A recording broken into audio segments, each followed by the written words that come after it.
At 14 and 17 years of age, Ali and Ali HAMZA are unaccompanied Afghan minors.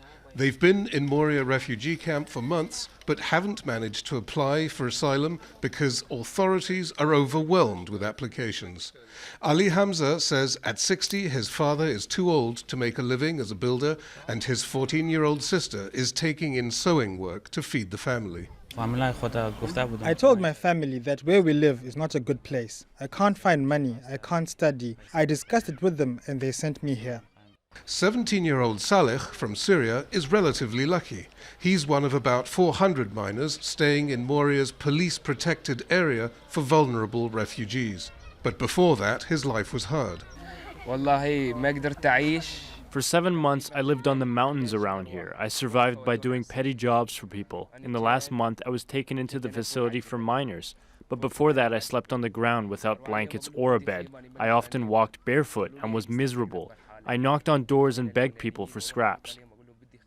Even now, there is no education for activities for young people like Saleh. There are 1,000 young refugees like him on Lesbos, most of them living in these olive groves now covered in huts.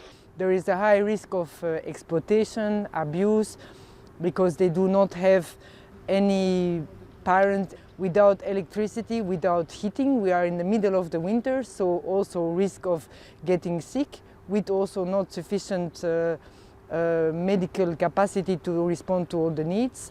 Greece has asked the European Union to take 4,000 unaccompanied minors it can't house and educate.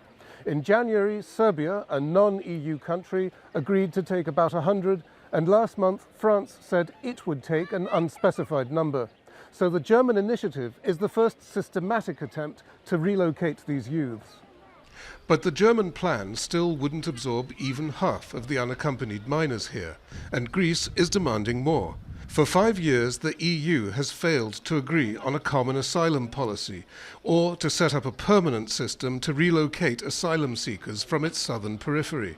Greece is left to fend for itself, a sign of how reluctant Europe is to acknowledge the problems at its borders or to formulate a unified response other than to throw money at them. Psaropoulos, Al Jazeera, Lesbos.